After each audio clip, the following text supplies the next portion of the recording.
Renta 4 es el primer banco español en gestión patrimonial, mercados de capitales y servicios de inversión. Cuenta con más de 179.000 clientes entre empresas, instituciones, minoristas. Cotiza en bolsa desde el año 2007 y estamos en su sede central con Juan Carlos Ureta, presidente de Renta 4, con quien vamos a hablar de liderazgo, economía y empresa. Juan Carlos, ¿hay alguna manera de explicar desde un punto de vista coloquial la situación actual que estamos experimentando o viviendo?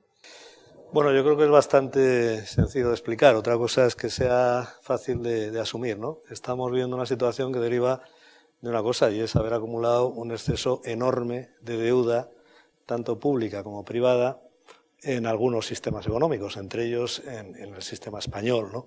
Tenemos un exceso de deuda, hemos vivido varias décadas acumulando deuda. Esa deuda venía de malas prácticas económicas y sociales, en cierto modo. Esa deuda venía de haber estado queriendo tener unos niveles de administración pública en su dimensión, de eso que se llama a veces los modelos de bienestar, que sencillamente estaban mal gestionados. No se trata ni de decir que hay que eliminar cosas ni nada, hay que gestionar bien las cosas, hay que hacer las cosas bien, ¿no? A veces creo que la gente lo entiende mejor que los llamados líderes, ¿no? Sean políticos o sean empresariales, ¿no? Michael Douglas, cuando sale de la cárcel después de haber pagado sus deudas por los delitos financieros que ha cometido, una de las primeras cosas que hace es dar una conferencia, una ponencia en una universidad. Y recuerdo que dice algo así como que la culpa de la situación actual es de la especulación, la deuda apalancada. Y también dice que todos hemos contribuido consciente o inconscientemente, directa o indirectamente en esta situación. Eso sí que no es fácil de asumir, ¿verdad? El que le digas a un ciudadano que es parte también del problema y por tanto de la solución. Claro, es que un poco a todos venía bien, ¿no? A veces es como, bueno, vivir es como una especie de medicina o de fármaco o de drogas, si queremos llamarlo así, ¿no? En cierto modo la deuda es una droga, ¿no? Que a todo el mundo viene bien. Pues viene bien al que la recibe porque le permite unos niveles de vida pues por encima de los que tendría sin deuda, ¿no? Viene bien al que la da porque teóricamente va a recibir también un interés, un beneficio por ello, ¿no? De hecho, ahora, en la situación actual, es muy curioso, ¿no? Porque en cierto modo la música que a veces oímos en los responsables políticos y a veces empresariales, ¿no? Es un poco una música de querer volver a lo de antes, ¿no? Como decir, bueno, no, es que ya dentro de poco ya estaremos otra vez como antes, ¿no? Y la pregunta es, bueno, pero lo de antes no era aquello que estaba mal. Hay un titular en la prensa española que dice que Merkel esgrime al paro juvenil para que Rajoy haga más recortes. ¿Todavía se puede recortar más? Vamos a ver, creo que hay una perversión del lenguaje cuando se está hablando de recortes, austeridad, como algo contrapuesto incluso al crecimiento, etcétera, ¿no?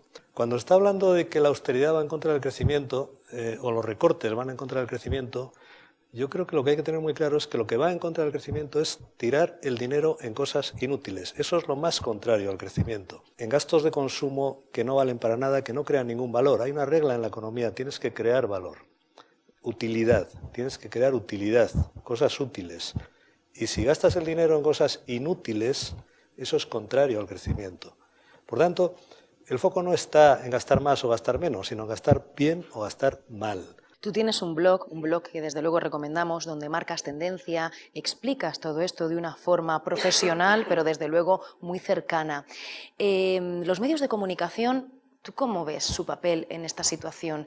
Porque claro, parece que hoy día cualquier periodista, todos los periodistas conocen las claves de la economía, todos se han convertido en unos expertos a la hora de darnos las claves del mercado. Hablabas de perversión del lenguaje y hablabas quizá a lo mejor de una mala utilización de los conceptos. ¿Qué opinas de este tema? La responsabilidad última no está tanto en la prensa del día a día, sino un poco en los creadores de opinión, que es algo diferente.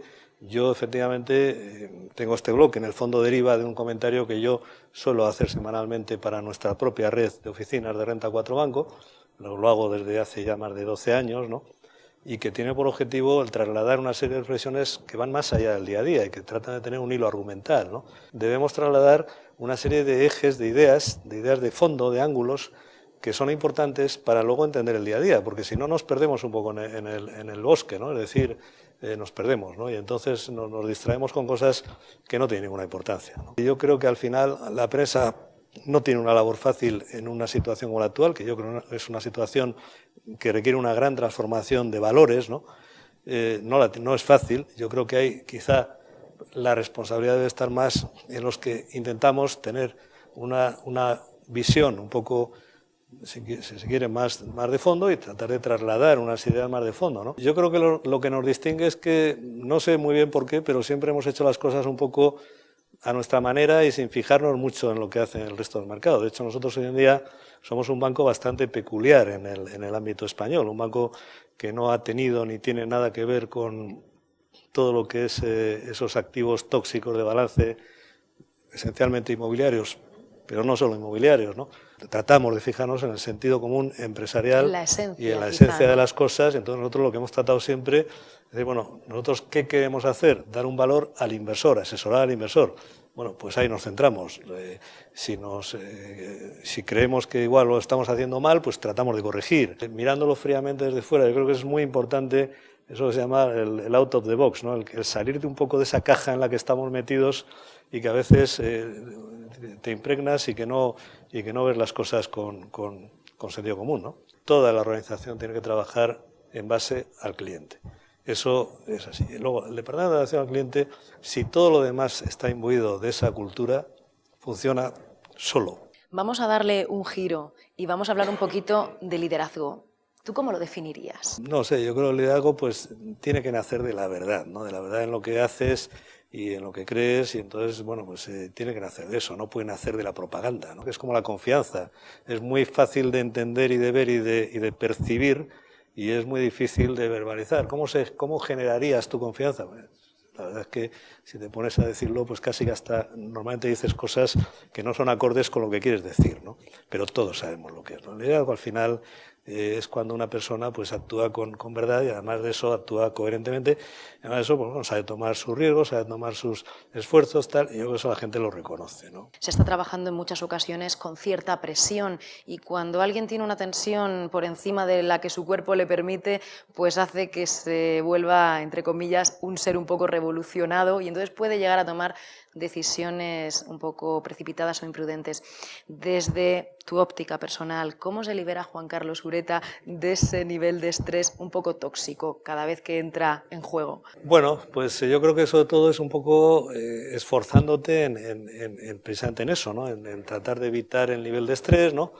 Al final, en la vida pues vas aprendiendo también, claro, entonces evidentemente pues tienes situaciones que te generan un nivel de tensión, le pasa a todo el mundo, no solamente en la empresa, le pasa a todo el mundo en la vida personal, en la vida familiar, etcétera, y al final pues un poco, claro, ahí viene muy bien ese trabajo sobre ti mismo, ¿no? Que yo creo que es muy importante, decir, bueno, cuidado, ¿no? Vamos a distanciarnos un poco, que lo vas aprendiendo en la vida, claro, porque la vida es un aprendizaje continuo, ¿no?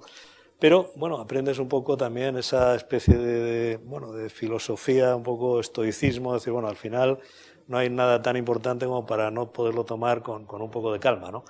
Y la verdad que yo, en ese sentido, lo que creo que es muy importante es el trabajo constante sobre ti mismo, sobre nuestros propios demonios un poco interiores, ¿no? Que todo el mundo los tenemos y que a veces te traicionan, ¿no? Entonces ahí es importante ese trabajo y la verdad que al final, si uno es consciente y trabaja, pues yo creo que ahí también, pues yo, incluso en ese sentido, algunas de las cosas de las jornadas, etcétera, que se han dado en APD, ¿no? Pues que tratan sobre estos temas con gente muy francamente buena, ¿no? Creo que es muy útil, ¿no? Porque a veces te dan una serie de pequeñas reglas o pequeñas cosas que son muy útiles luego, ¿no? Para el trabajo, ¿no? ¿Qué has aprendido, Juan Carlos, a lo largo de tu carrera y qué tipo de recomendaciones podríamos dar a los jóvenes líderes? Yo creo que una de las recomendaciones que yo daría es no tomes nunca el camino fácil. O sea, siempre que tengas una disyuntiva, no tomes nunca el camino fácil porque creo que es bueno tomar el otro, ¿no? Yo por lo menos en la vida cuando he tenido disyuntiva, bueno, no sé por qué el camino fácil suele ser el peor, ¿no?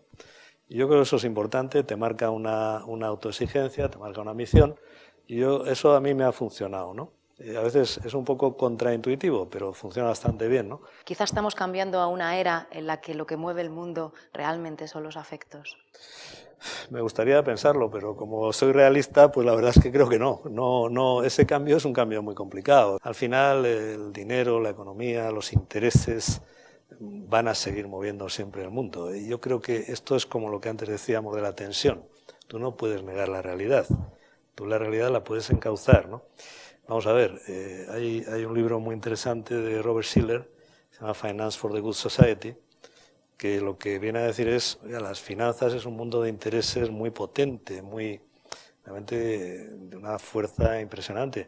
No se trata de negar eso, porque negar eso sería vivir en un mundo que no es la realidad. Se trata de encauzar eso hacia la finalidad o las finalidades últimas, que es bueno, pues que eso sirva para financiar la economía, etcétera. Al final hay una contradicción con la vida, ¿no? En la vida pues siempre hay contradicciones. De luego, el mundo de los intereses económicos y de que el dinero mueva muchas cosas, no lo vamos a solucionar nosotros aquí por decir que no, que los afectos mueven al mundo.